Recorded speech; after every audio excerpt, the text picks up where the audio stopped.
Parece incrível, mas falar de violência ainda me parece um tabu. Não só pela dificuldade dos profissionais, das pessoas de veicularem as informações, mas das próprias famílias, das pessoas de se exporem, né? De falar dos seus problemas. Então, eu acho que é um assunto fundamental, principalmente quando a gente fala da violência associada à questão do abuso sexual. Eu penso que, de uma certa forma, todos nós somos cegos, surdos e mudos, né? Porque nós temos o inconsciente e muitas vezes somos pegos de surpresa porque não conseguimos lidar com uma determinada situação ou observamos uma família que não consegue enfrentar aquele problema, principalmente quando a questão envolve abuso sexual, né? Agora, infelizmente, na história da humanidade, isso parece ser uma chaga para a história do homem, né? O Freud dizia que haviam três coisas no ser humano que muito pouco provavelmente sumiriam. Uma delas é a questão do incesto, né? Outra coisa é a ânsia de matar e a outra coisa é o canibalismo. O que a gente observa, na verdade, é que dessas três, o canibalismo é a única que diminuiu acentuadamente. A gente sabe que pode existir uma tribo ou outra, no máximo duas ou três no mundo, que ainda mantém a prática do canibalismo. Mas a questão do abuso, a ânsia de matar, eu acho que continuam sendo, infelizmente, chagas da humanidade. Os prejuízos são enormes, são incalculáveis.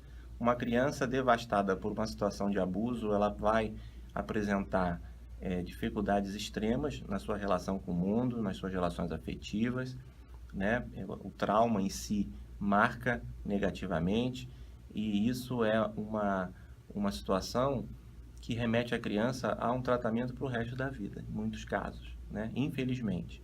Então, eu acho que a gente tem que encarar essa situação com muita seriedade para que os próprios profissionais não tenham medo, não se sintam coagidos ou não tenham nenhum constrangimento em trazer esse assunto de uma forma clara, objetiva e sem hipocrisia, né? Principalmente, tá?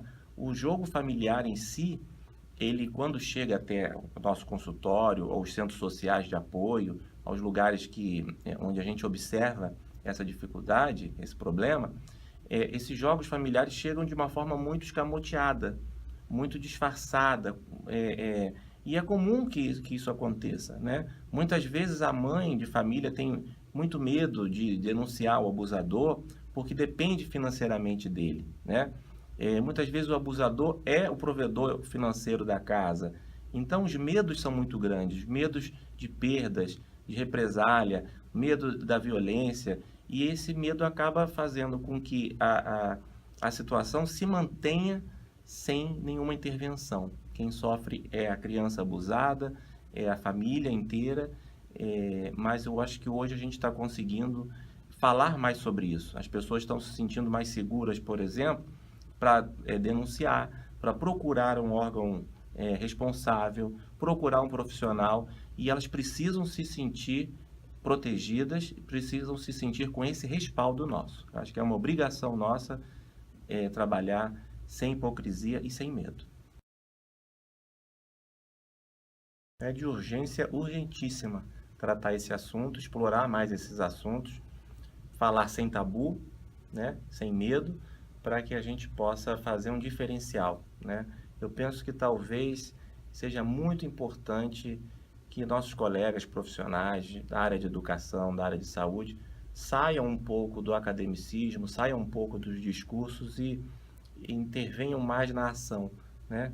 Possam identificar em campo isso na hora, no momento, o que acontece quando uma criança, por exemplo, chega na escola com um comportamento alterado, com uma situação que evidencia uma questão de abuso. Eu acho que o professor tem que também estar atento, né? Não é uma especialidade dele, mas o professor, mesmo assim, tem que estar atento para identificar esses pontos e fazer o encaminhamento. Hoje a gente sabe, na atualidade, que os recursos são muito melhores, né?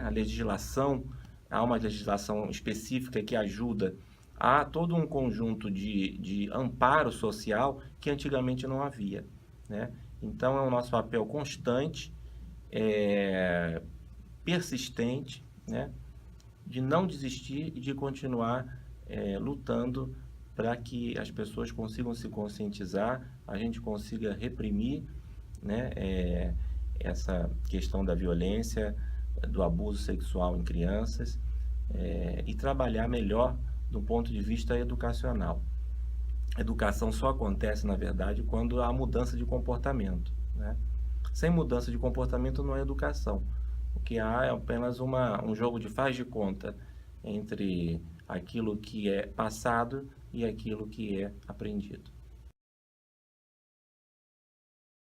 E então, pessoal, um tema sério, importante, mas para que a gente possa retornar a esse assunto, deixe seus comentários, suas perguntas e nos ajudem a divulgar esse tema, tá bom? Curta o nosso vídeo, nossa página no Facebook e lembre-se que aqui no final o Fred explica.